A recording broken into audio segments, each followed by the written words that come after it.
Misal ini ada kantor pusat, ya, Jakarta. Terus Jakarta itu terhubung ke internet, ya, menggunakan ISP. Mungkin di Jakarta menggunakan Telkom. Terus ada di Balikpapan, ada internet lagi, ini Balikpapan. Terus ada yang di Surabaya.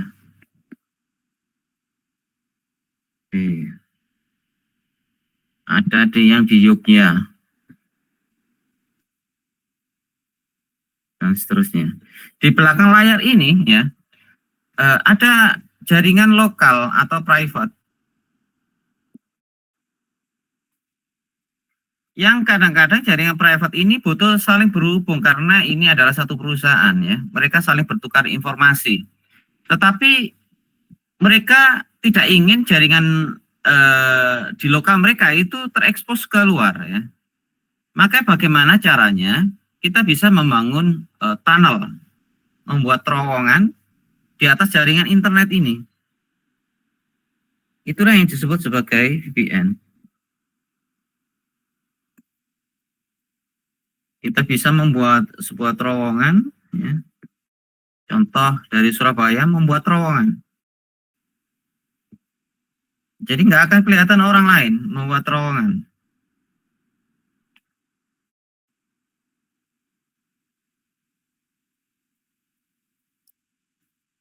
Jaringannya ini kita sering sebut sebagai tunnel, ya.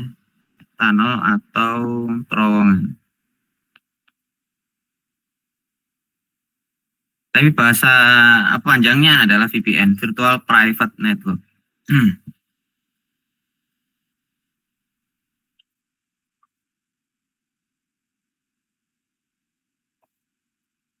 Kita kembali ke sini. Contoh implementasi adalah ketika Anda mengelola network yang terdiri dari beberapa kantor di lokasi yang berbeda. Akan membutuhkan biaya besar jika kita kemudian membangun link wireless atau fiber optik sendiri, ya.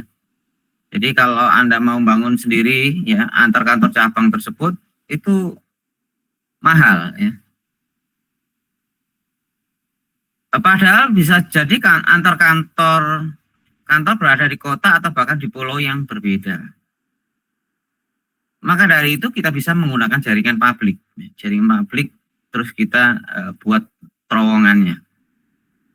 Dengan VPN kita bisa membangun sebuah link antar kantor dengan memanfaatkan jaringan internet yang sudah ada. Link yang terbentuk diamankan dengan enkripsi sehingga meminimalisir kemungkinan data akan diakses oleh orang yang tidak bertanggung jawab. Mikrotik support beberapa metode VPN seperti PPTP, LDTP, STP, OpenVPN, dan lain-lain. Dengan adanya opsi ini, kita perlu memilih tipe VPN yang cocok untuk jaringan kita. Secara umum, semua tipe tersebut memiliki fungsi yang sama, ya, membuat jaringan tunnel. Yang membedakan adalah autentikasi dan enkripsi yang digunakan.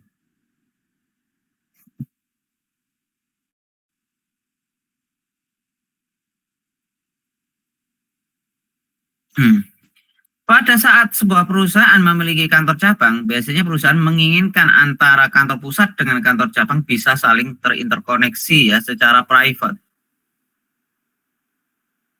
Seperti file sharing, melakukan panggilan telepon, VoIP, kebutuhan pertukaran informasi dalam jaringan lainnya. Masalah muncul apabila ternyata kantor pusat dengan kantor cabang berbeda kota. Akan butuh biaya mahal jika harus membangun infrastruktur sendiri, baik wireless maupun fiber optik, yang digunakan untuk menghubungkan antar kantor pusat dengan kantor cabang. Mikrotik memberikan solusi yang cukup ekonomis dan reliable untuk masalah ini, yaitu salah satunya dengan tunnel. Untuk membangun tunnel, kedua kantor, baik kantor cabang maupun kantor pusat, harus terkoneksi internet dan memiliki IP public static, ya. Syaratnya ini minimal yang akan sebagai VPN server itu harus public. Pak, saya itu kok buat VPN yang pihak-pihak ketiga yang di internet, pakai HP dan sebagainya, kok nggak foto IP public ya? Karena itu melewati mediator pihak ketiga ya. Tetapi VPN yang kita buat ini benar-benar direct, tidak melalui pihak ketiga, benar-benar direct. Ya. Tidak ada VPN server milik pihak ketiga. Sehingga kita harus memiliki IP public. Minimal satu ya, terutama VPN servernya yang akan dihubungi. Tunnel yang merupakan salah satu cara untuk membangun sebuah jalur antar mikrotik router di atas sebuah koneksi TCP/IP.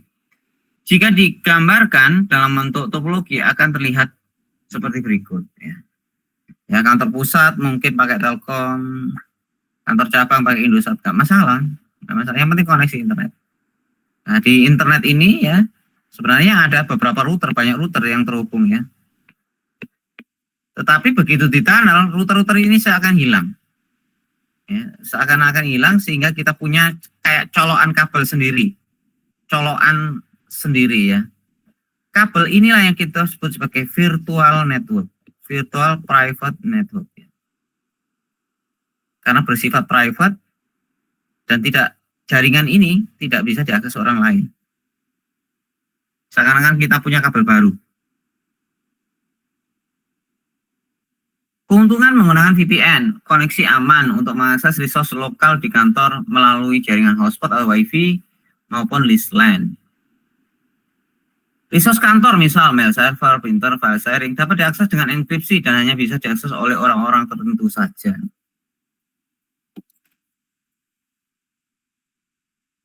Tipe tunnel, secara umum tunnel itu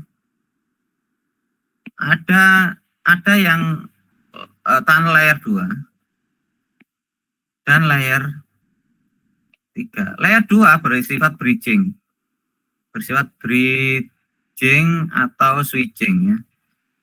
Sehingga jaringan yang dibangun itu satu segmen network. Kalau layer 3 ini bersifat routing. Kebanyakan protokol VPN itu kebanyakan adalah layer 3. Tapi ada kalanya kita butuh membuat VPN yang layer 2 ya. Di mikrotik ya, yang full layer 2 itu ada EOIP, ini full layer 2. IPIP ini layer 3. Point to point protokol ini layer 2 dan bisa 3, tapi defaultnya adalah layer 3 ya. Tapi bisa layer 2 juga. Kalau dipaksa itu ada metode khusus membuat PPTP sehingga bisa bridging. Ini layer 3, ini layer 3, layer 3 ya.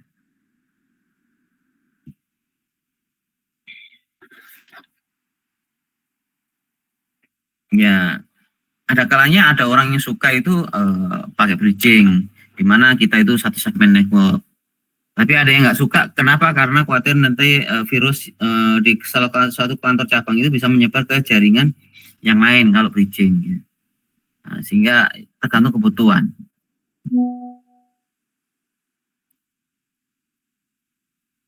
Baik, kita bahas dari salah satu metode mikrotik yang pertama yaitu Ethernet over IP.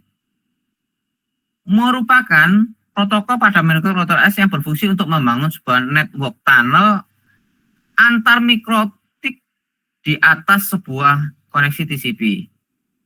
EOIP merupakan proprietary. Proprietary ini berarti bersifat apa ya? Eksklusif. Hanya mikrotik dengan mikrotik. Nggak support mikrotik dengan device lain. Nggak support mikrotik dengan OS lain. Ya. Ini full hanya router mikrotik ketemu router mikrotik. Support juga dengan Linux. Kenapa? Karena Linux ini adalah satu, sebenarnya mikrotik itu ya Linux ya, sebenarnya Linux yang dikhususkan ya. Support juga Linux tetapi harus dikompil manual. Maka untuk mengenal fitur ini, router head office atau HO dan router di branch office atau BO harus sama-sama menggunakan router mikrotik. EOIP menggunakan protokol GRE. Nah, karena dia layer 2, lihat di sini network yang terbangun itu adalah satu segmen. Satu segmen. Jaringan di kantor pusat dan di kantor cabang itu satu segmen. Berikutnya adalah IP in IP atau IP. Salah satu alternatif tunnel selain menggunakan EOIP adalah dengan menggunakan IP atau IP-IP. Implementasi IP-IP dimengerti berdasarkan RFC 2003. Protokol IP-IP bekerja dengan mengenkapsulasi paket data dari satu IP ke IP lain untuk membentuk network tunnel. Jadi dia itu dienkapsulasi atau dibungkus di atasnya IP ya. Berbeda dengan EIP yang hanya bisa digunakan router sama-sama mikrotik ya. IP-IP ini dapat berjalan di hampir semua jenis router ya, mungkin router Cisco, router Juniper, router D-Link dan sebagainya. Selama router tersebut mendukung protokol IP-IP. Jadi ini sudah lintas platform, bukan proprietary ya. Akan tetapi IP-IP tidak dapat di bridge, berarti murni layer 3. Ini murni layer 3. Tidak bisa di bridge berarti layer 3.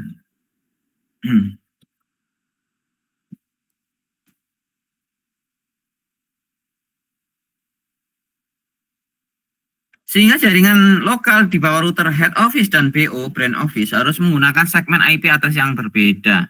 Misal kita menggunakan tunnel IP-IP dengan topologi sebagai berikut. Ya, networknya ini berbeda.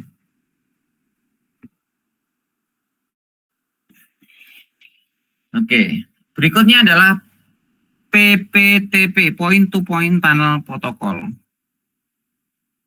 PPTP merupakan salah satu tipe VPN yang paling sederhana ya, ini paling sederhana dan lumayan ringan ya dalam konfigurasi. Selain itu juga fleksibel. Mayoritas operating system sudah support PPTP client, baik Windows, Linux, Android itu rata-rata support untuk PPTP client. Komunikasi PPTP menggunakan protokol port 17.3. Jadi kalau port 17.3 ini diblokir, ya sudah nggak bisa menggunakan tunnel PPTP ya. Dan menggunakan IP protokol 47 untuk enkapsulasi paket datanya. Pada setting PPTP, kita bisa menentukan network security protokol yang digunakan untuk proses autentikasi PPTP pada mikrotik. Ya, autentikasi yang bisa digunakan menggunakan enkripsi PAP, CAP, MS CAP, dan MS CAP 2. Kemudian setelah tunnel terbentuk, data yang ditransmisikan akan dienkripsi menggunakan Microsoft Point-to-Point Encryption atau MPPE. Proses enkripsi biasanya akan membuat ukuran header paket yang ditransmisikan akan bertambah. Jika kita monitoring traffic yang lewat tunnel PPTP akan mengalami overhead 7%. Sehingga kalau Anda tanpa tunnel, bandwidth-nya mungkin 10 Mbps ya, Mbps. Begitu Anda tunnel ya, jalan yang bisa dilewati itu turun menjadi 7% sehingga tinggal 9,3% atau 93 Mbps. Jadi throughput-nya itu turun ya, di atas tunnelnya. Jadi kalau Anda punya bandwidth 10 Mbps untuk menghubungkan kantor cabang yang bisa dipakai itu ya 9,3 Mbps saja.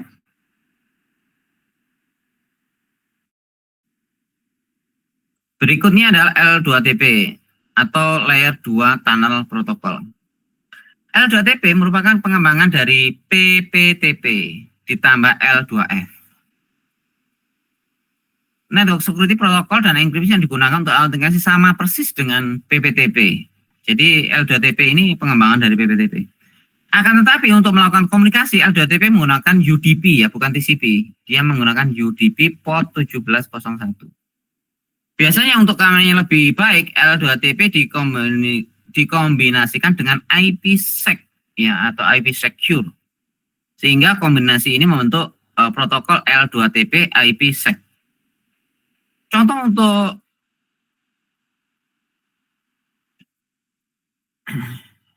Contohnya untuk operating system Windows secara default OS Windows menggunakan L2TP IPsec. Jadi di Windows itu defaultnya sudah dikombinasikan ya. Akan tetapi konsekuensinya tentu saja konfigurasi harus dilakukan tidak sesimpel PPTP. Sisi klien pun harus sudah support IPsec ketika menerapkan L2TP IPsec. Dari segi enkripsi, tentu enkripsi pada L2TP memiliki tingkat sekuritas lebih tinggi daripada PPTP karena menggunakan MPPE. Namun dengan security yang naik tersebut, overhead yang dialami adalah 12%. Jadi bandwidth-nya akan turun ya, turun karena dipakai untuk header paket datanya, ya. Sehingga optimalnya nanti adalah 88% saja yang bisa digunakan. Saya coba perlihatkan kalau di Windows ya.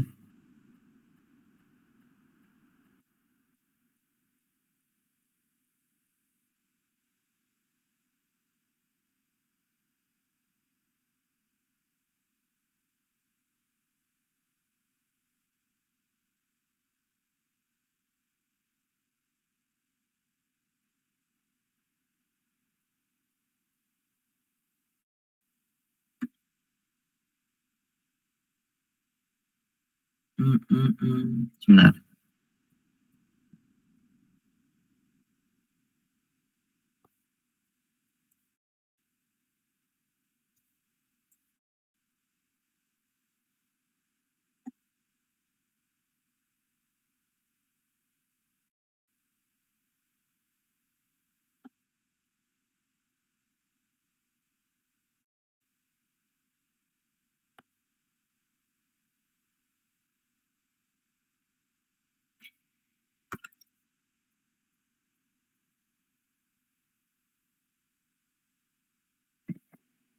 Saya nyari settingan protokolnya ya. Protokolnya di Windows, di bagian security kalau nggak salah. Gimana ya? Networking, advance.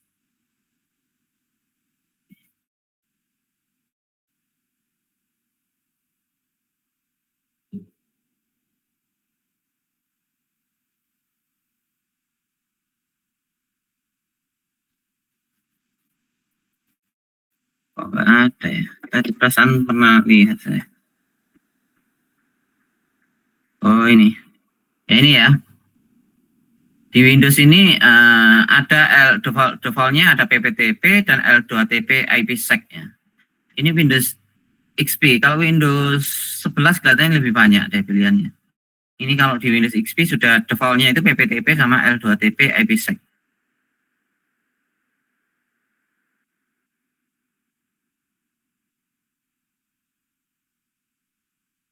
Oke, kita lanjutkan ke materi.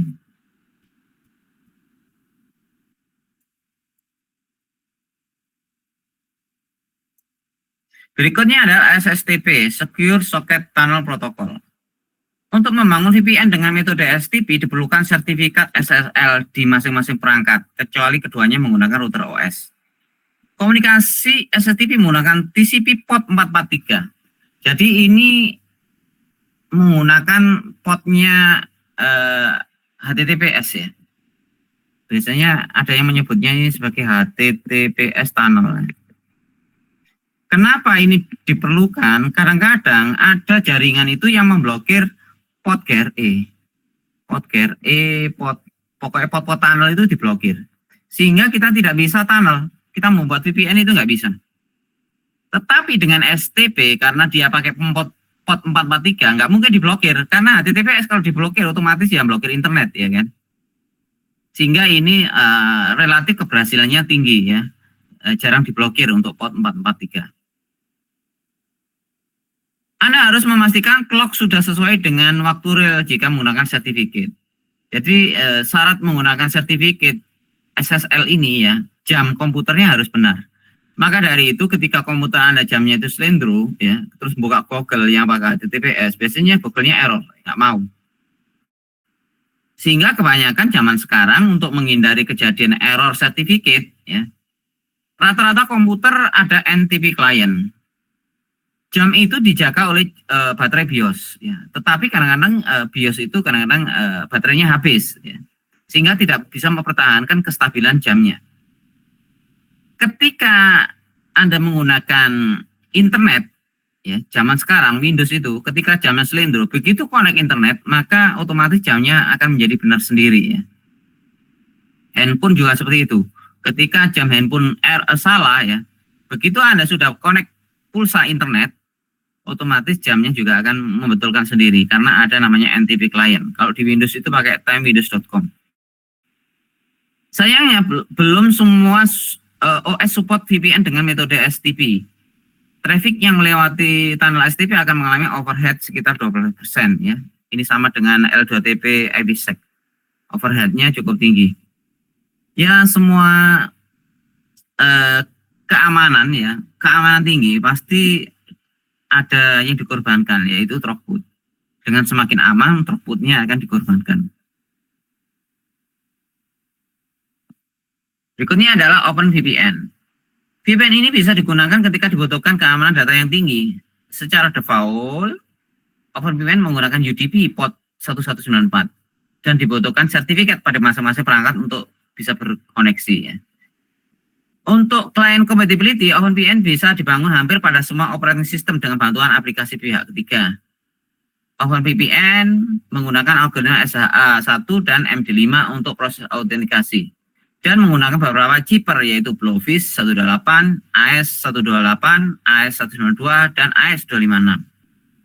Traffic yang melewati tunnel OpenVPN akan mengalami overhead yang cukup tinggi, yaitu 16%, lebih tinggi lagi ya ini ya.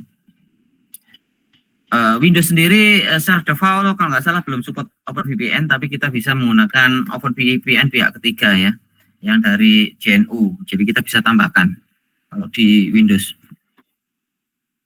Itulah beberapa protokol yang ditawarkan Mikrotik, dan ini bersifat apa ya, direct, tidak menggunakan pihak ketiga. Jadi kalau direct ini kita aman ya, sesuai kebutuhan router antar kantor cabang kita. Jadi tidak melewati pihak ketiga. Kalau Anda pakai pihak ketiga ya, koneksinya itu aman dari orang lain kecuali pihak ketiga tersebut. Jadi Anda itu aman pakai VPN pihak ketiga, itu aman dari orang di luar pihak ketiga, tapi Anda tidak aman sebenarnya ya, karena pihak ketiga juga bisa nge-tap. Nah, maka solusinya ya Anda bangun VPN sendiri seperti yang ada di Mikrotik ini. Komparasi VPN. Perlu diingat bahwa semakin kita membutuhkan sebuah jaringan yang aman, maka akan semakin kompleks konfigurasi yang diterapkan. Begitu juga dengan penggunaan resource hardware.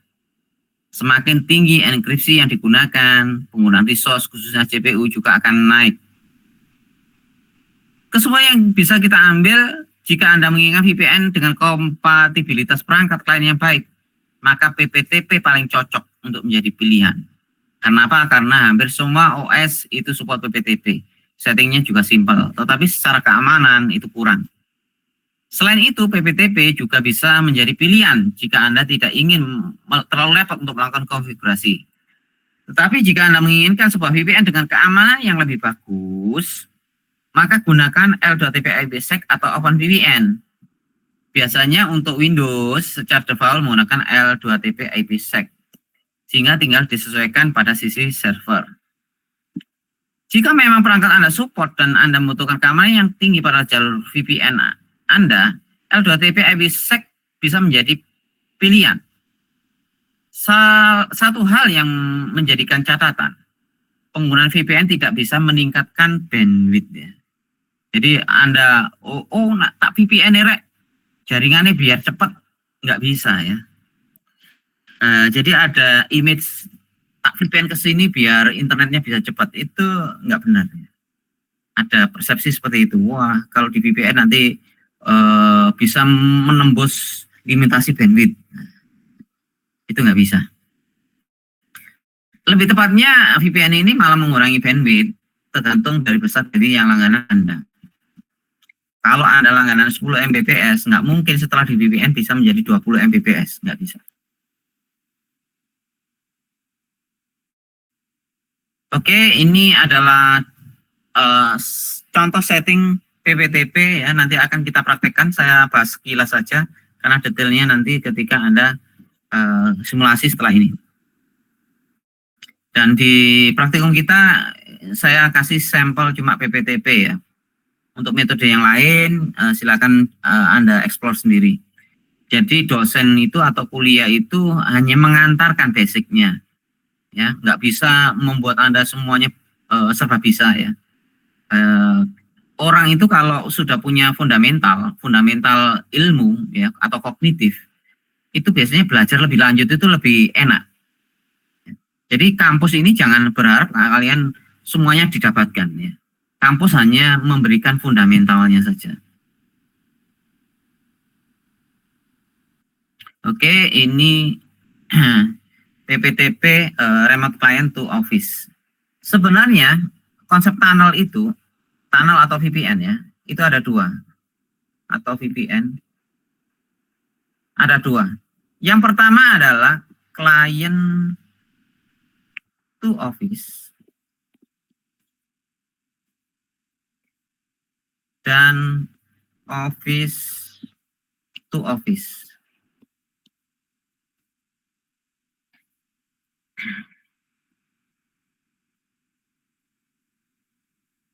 Contoh yang ada di gambar ini adalah client to office ya. Di mana kantornya ada router, terus ada klien yang di luar kantor, mungkin dia koneksi pakai wifi di cafe, ya ini ada wifi di cafe, atau di McDonald, mamanya dia lagi marketingnya sebuah perusahaan, lagi meeting dengan customer, dia ada di luar kantor, terus pakai jaringan publik, dia tunnel ke kantor. Ya.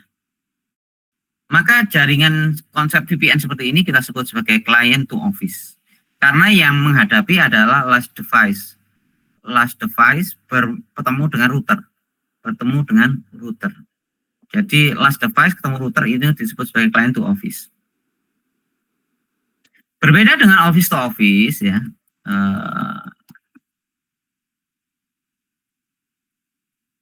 Kalau office to office itu router ketemu router ya. Router ketemu router. Klien nggak perlu membuat VPN. Jadi si laptop dan PC ini tidak perlu membuat VPN sendiri. Dia diwakili router di atasnya. Yang membuat VPN adalah router di atasnya. Sehingga apa? Laptop-laptop di bawahnya itu nggak perlu VPN lagi. Semua network di bawahnya ini otomatis nyambung yang ada di sini. Jadi seakan-akan kantor pusat dan kantor cabang itu gandeng. Ya. Dan ini sudah saya lakukan di rumah saya. Rumah saya itu menggunakan mikrotik. Ya. Di kampus juga menggunakan mikrotik. Terus ada beberapa kantor konsultan juga pakai mikrotik. Sehingga kalau router saya sudah saya VPN kan, ya, maka saya mau connect ke kampus, connect ke kantor dan lain-lain, ya, itu nggak perlu tunneling, ya. Seakan-akan rumah saya itu tersambung ke kampus Unesa ya. Jadi seakan-akan saya punya colokan ya, colokan kabel ke kampus ya. Jadi saya bisa satu network. Nah, inilah office to office. Kalau office to office semua klien di bawahnya router itu tersambung, tetapi kalau model client to office jika di sini ada dua komputer, maka yang lainnya tidak otomatis nyambung ya, hanya klien yang connect VPN saja yang nyambung kantor. Oke, ini adalah setting server PPTP server di router mikrotik ya. Kita yang pertama adalah membuat user, ini user profile. Yang pertama ini user profile, dan yang kedua adalah mengenablekan aja. Jadi cuma dua ini settingannya. Di mikrotik sesimpel ini, kita membuat user profile sama mengenable fitur PPTP server. Ya. Jika sudah, ya sudah siap digunakan. Klien yang ada di PC, ya, ini contoh yang di sini menggunakan Windows 7 ya, tapi praktikum kita nanti Windows XP ya. Ini contohnya settingnya ya, membuat koneksi, intinya membuat koneksi sesuai protokol ya. IP ini IP public dari servernya, ini IP public yang mau di remote. Terus ini usernya, sudah deh kayak gitu aja. Setelah itu terbentuk jaringan baru ya. Ini adalah pilihan. Ini di Windows 7. Windows 7 ternyata lebih banyak pilihannya dibandingkan Windows XP. Ketambahan SSTP dan IK versi 2 ya. Kalau Windows 7, Windows 11 harusnya lebih banyak lagi. Oke, ini Office to Office. Kita nggak membahas detail ya, Office to Office. Kita praktikumkan yang client to Office dulu, supaya Anda bisa memahami. Di Classroom saya sudah share yang bagian praktikum ya, client to Office, atau tadi juga saya share ke PJ masing-masing ya. Materi kita ini agak panjang. Sebenarnya nyeting VPN ini nggak terlalu sulit ya, nggak terlalu sulit. Yang membuat lama Anda ketika setting ini, ketika simulasi ini, karena kita menggabungkan, mensimulasikan network OSPF ya. Jadi di jaringan kita itu kelihatan kompleks karena kita mensimulasikan internetnya itu dengan OSPF ya. Ya, ini kita memadukan apa yang kita pelajari waktu di Jarkom dulu ya, tentang routing dinamik OSPF. Baru kemudian yang warna-warna hijau yang saya kotai ini adalah OSPF-nya. Ini adalah mewakili cloud computingnya atau internetnya. Baru nanti dari sini diturunkan ke R customer A dan R customer B. R customer A itu nanti sebagai kantor pusat ya, yang akan menjadi VPN servernya, dan customer B adalah sebagai kantor cabang ya. Kita mulai. Tujuan dari praktikum ini adalah mengetahui cara kerja VPN client to office dan mensimulasikan VPN PPTP client to office menggunakan mikrotik di atas GNS3 ya. Dari gambar di atas ini ada penjelasannya. Dua perusahaan A, R customer A dan R customer B terhubung ke ISP. ISP-nya adalah untuk customer A adalah R1 dan customer B adalah R3. Jaringan ISP terhubung ke jaringan cloud internet menggunakan routing OSPF. Perusahaan A dan perusahaan B mendapatkan satu IP public routable ya, routable dari ISP, dan IP public tersebut di-share ke jaringan lokal private perusahaan mereka masing-masing menggunakan NAT. Seluruh network yang terhubung router R1, R2, R3 dan R4 di-advertise menggunakan protokol routing OSPF. R customer A dan R customer B terhubung ISP menggunakan default gateway ke arah ISP terdekat. IP dari ISP masing-masing router perusahaan di-share ke jaringan lokal menggunakan NAT. Oke, ini langkah percobaan ya. Supaya nggak lama, saya tadi sudah membuat ya, saya nggak mau membuat dari nol. Membuat dari nol itu pertama lama, kedua kalau salah ya, kuliah kita bisa 3 jam lebih. Saya tadi sudah membuat jaringannya seperti ini.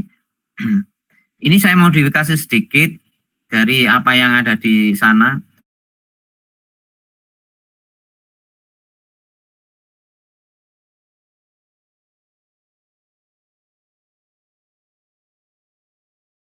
Sebenarnya kalau nggak dikasih PC dummy juga bisa, tetapi harus full nyekrip ya. Ada kalanya kadang-kadang kita itu masih butuh Winbox. Sehingga saya kasih PC dummy untuk setting saja. Ini sudah jadi, sudah saya buat koneksinya, sudah saya sambung. Pertama ya, yang perlu kita lakukan sesuai langkah yang ada di percobaan itu adalah membuat identity. Semua routernya harus dikasih identity. Kenapa ini harus di-identity? Ya, seperti yang pernah kita bahas sebelumnya. Contohnya ini kayak saya PC dummy. PC dummy ini terhubung ke 4 router ya, 4 router. Kalau nanti nggak Anda kasih identity, nanti Anda bingung mau nyeting router yang mana gitu kan. Nah, kalau sudah dikasih identity, kita tinggal pilih yang sesuai. Oke. Anda boleh menggunakan Winbox untuk setting identity atau script ini ya. Tergantung kebiasaan Anda.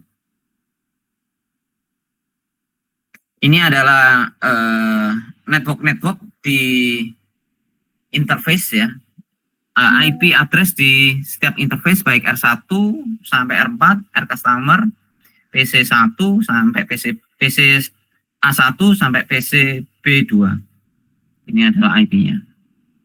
Yang perlu Anda lakukan adalah setting IP-nya ya. Di sini maaf.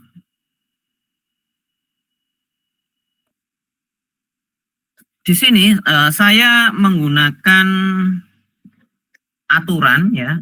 Router ke router utama ini menggunakan 12-12 seperti yang sebelumnya, yaitu R1 ke R2.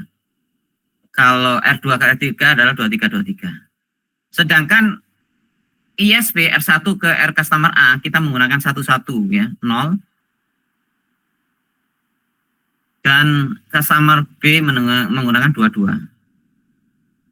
Terus IP private untuk jaringan lokal di kantor pusat kita menggunakan network ini, dan di kantor pusat dan kantor cabang kita menggunakan network ini. Perbedaannya adalah di sini ya. Ini 2, di sini 1. Oke.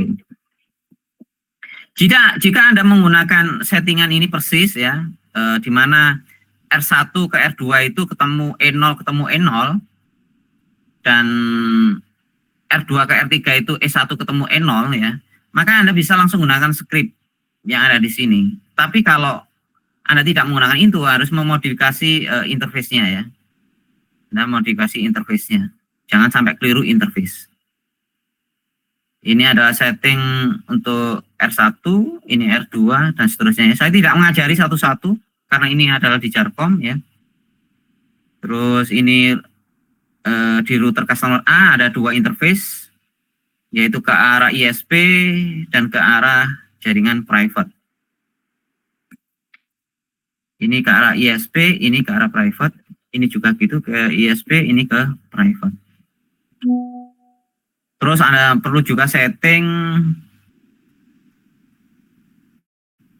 PC-PC-nya ya. PC-PC-nya nggak saya tulis di sini ya. PC-PC-nya Anda setting sendiri ya. Kalau bisa sudah dikasih gateway. Anda ngikuti aturan ini. Ini adalah setting PC-nya. Gateway-nya adalah ini. Ini adalah gateway. Ini gateway di masing-masing PC-nya ya. 11110 untuk jaringan A dan 2210 untuk B. Jika setting IP address di masing-masing router dan PC sudah selesai, kita lanjutkan advertise network OSPF untuk R1, R2, R3, dan R4. Ya. Ini advertise-nya Anda boleh Winbox. Juga sudah saya sediakan script-nya ya.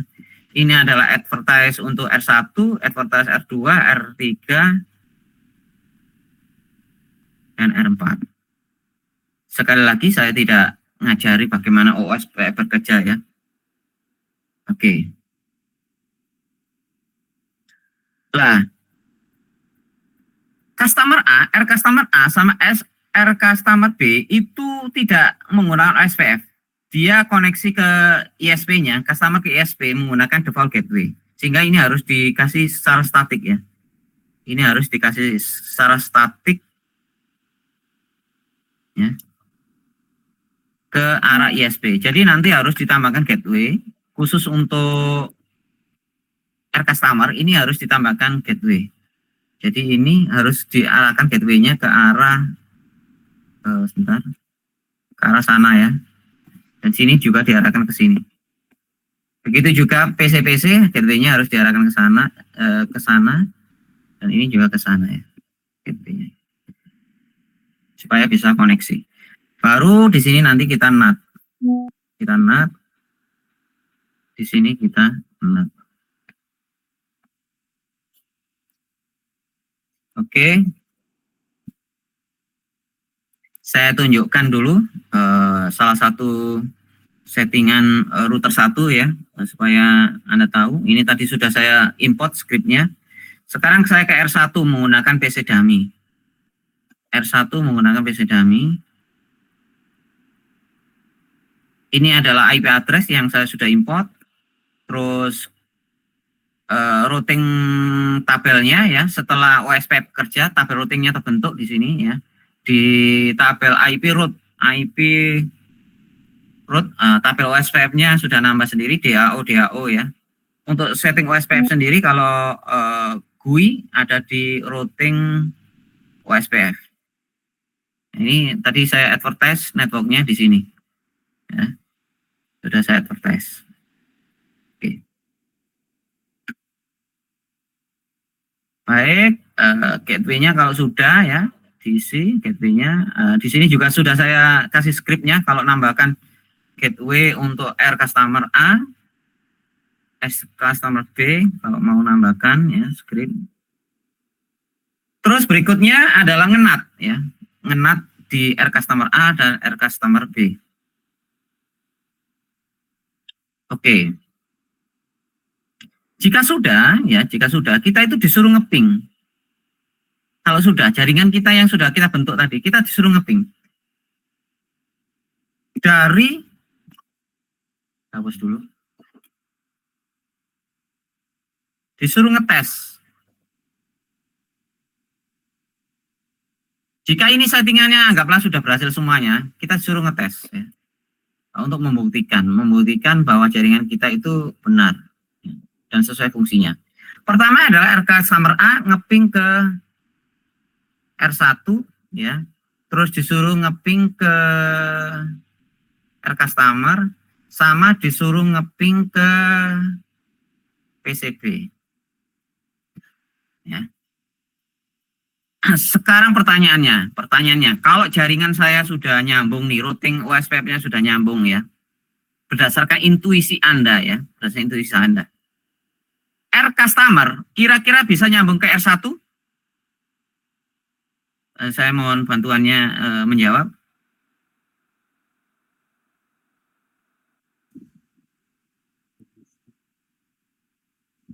Halo?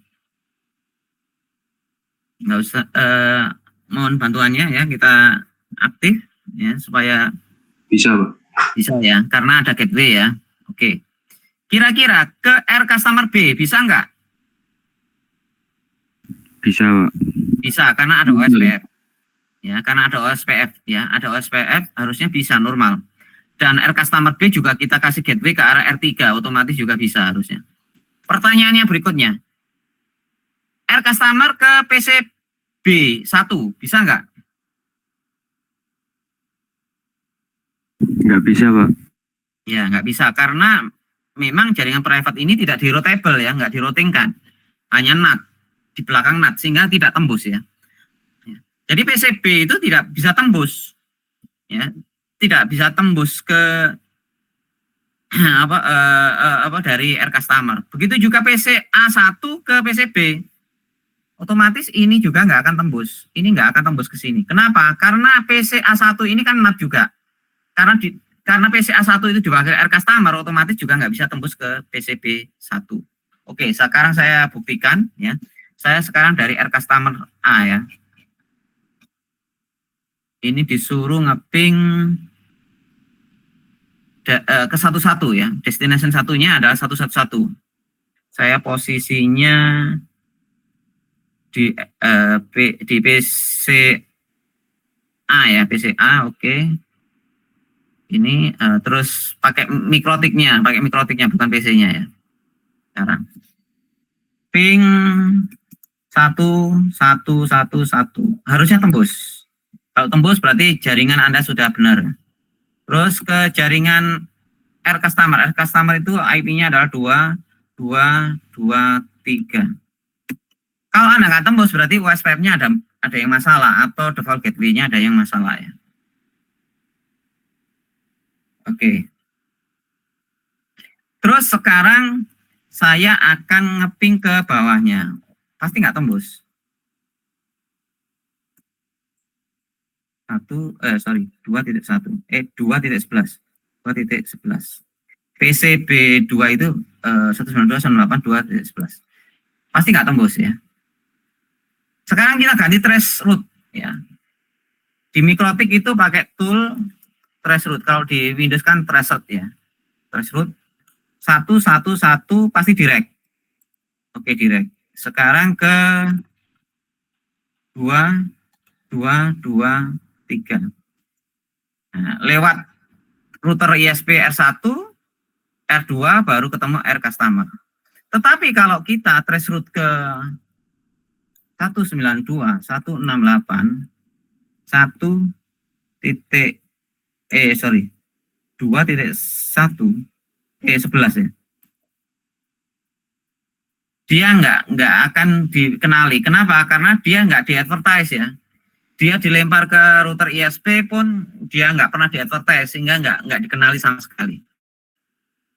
Begitu juga ya, karena ini NAT, Anda lakukan di PC pun sama nanti. Saya ping ke 11 pasti tembus. Karena NAT.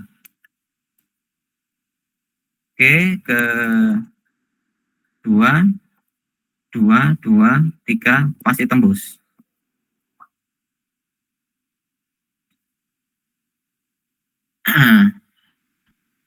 Terus ke 192, 168, 2.11 nggak tembus ya. Oke. Itulah kira-kira ya. Begitu juga sebaliknya.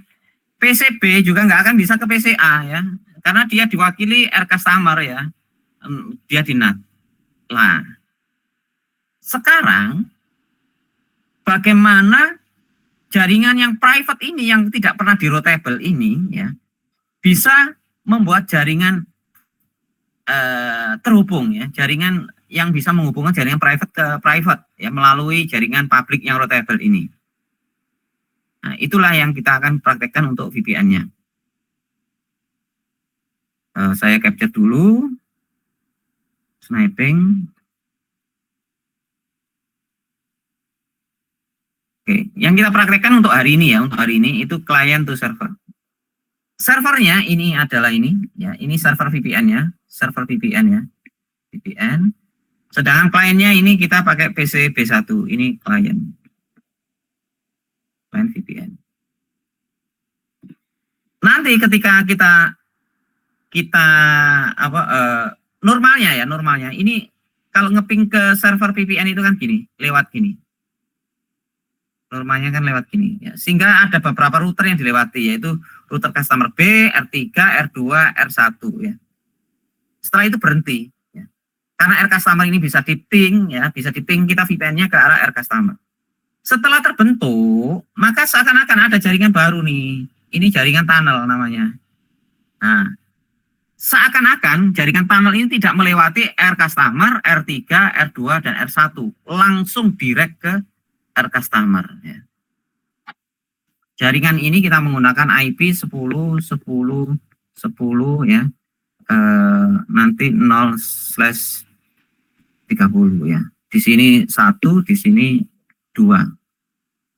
Kita akan buat nih. Oke. Kita lakukan di server VPN dulu ya. Server VPN kita menggunakan menggunakan PCA1 ya, PCA1.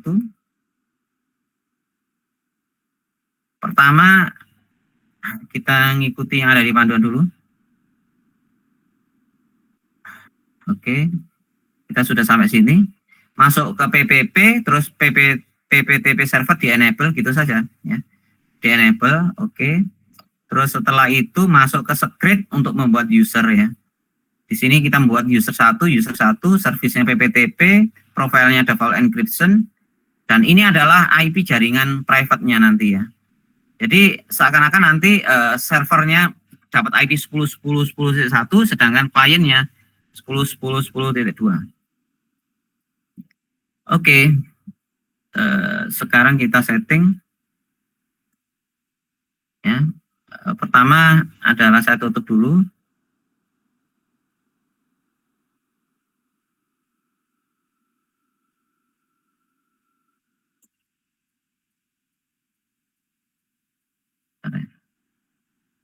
Nggak mau ditutup.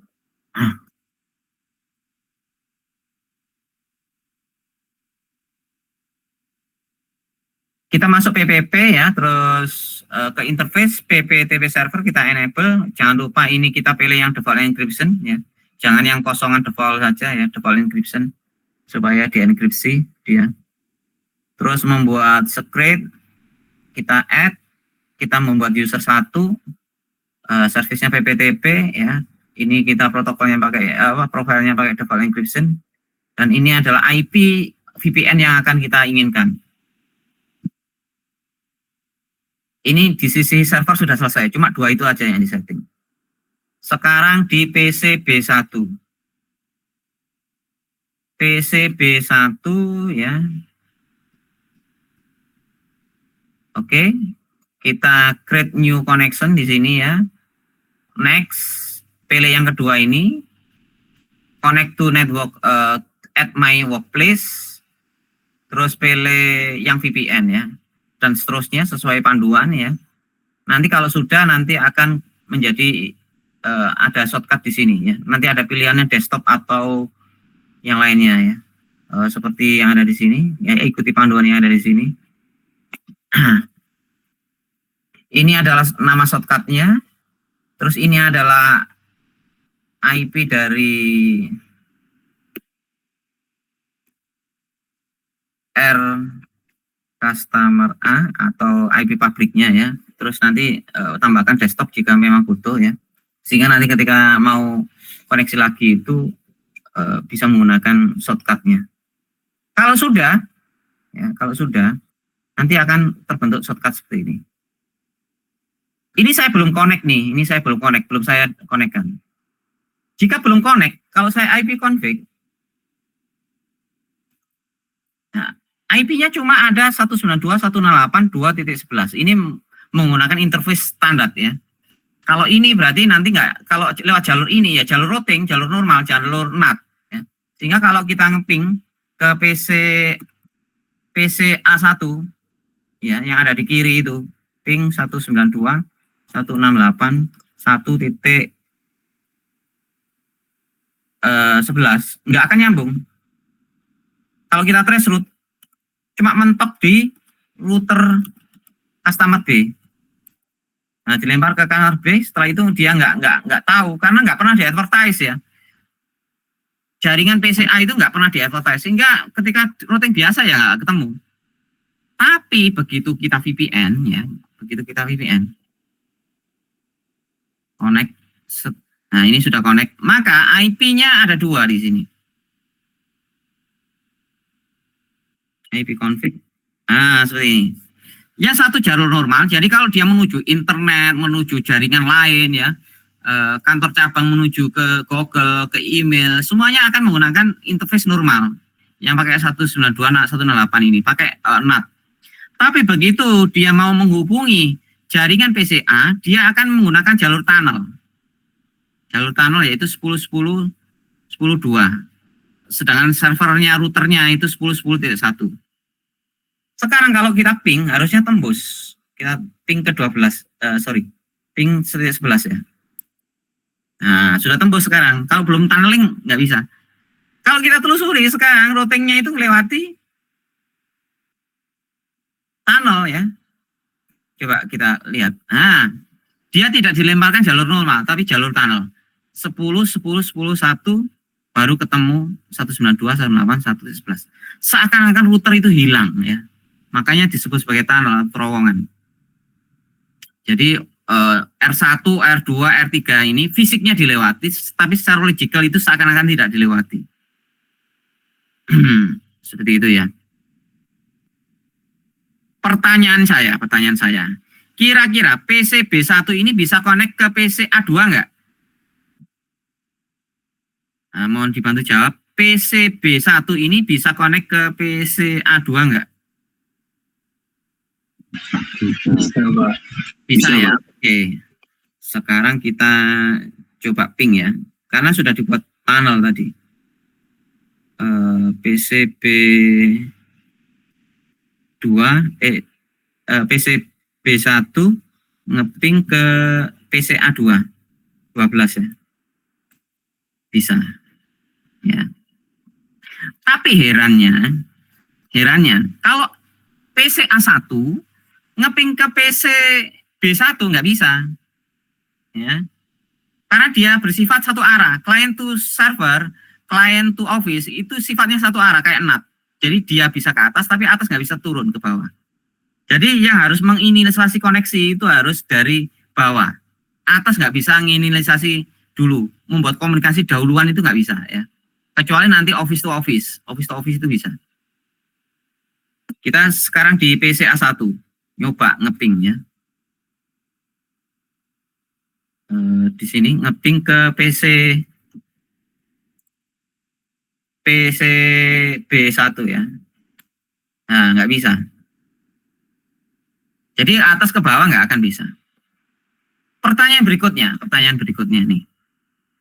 Kira-kira PCB2 bisa connect ke PCA1 tidak? Tidak bisa ya, karena sifatnya adalah klien ya, klien. Nah, karena sifatnya klien.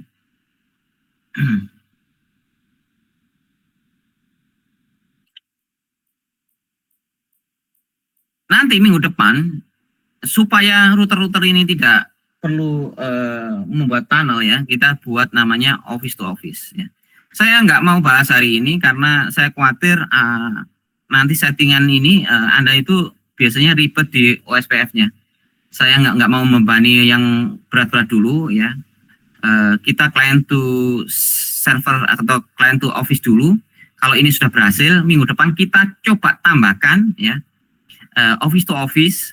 Terus baru nanti kita tambahkan juga alternatif selain VPN kita port forwarding.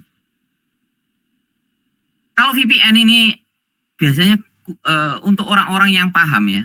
Kadang-kadang staff itu kadang-kadang nggak mau ribet di luar kantor ya. Kalau di kantor sih bisa office to office, dia juga nggak perlu ribet. Sudah ditanalkan router ke router, jadi dia nggak perlu tunnel sendiri ya. Tetapi ketika di luar kantor, kalau VPN kadang-kadang orang itu keblokir. Kedua, kadang-kadang orang itu nggak paham VPN ya. Maka alternatifnya selain VPN ada namanya port forwarding. Ya. Jadi alternatif untuk menembus jaringan private dari luar kantor selain VPN kita bisa menggunakan port forwarding. Insya Allah 2 materi minggu depan office to office VPN dan port forwarding akan saya gandeng. Sementara hari ini karena ini jaringannya relatif baru, ada OSPF-nya, ya ini Anda selesaikan dulu ya. Kira-kira itu gambaran materi hari ini ya. Saya harapkan meskipun Anda belum tahu detail settingannya, minimal secara konsep itu paham dulu. Detail teknisnya nanti Anda bisa coba-coba ulang, baca-baca lagi, dan seterusnya. Kira-kira sampai sini ada yang ditanyakan dulu?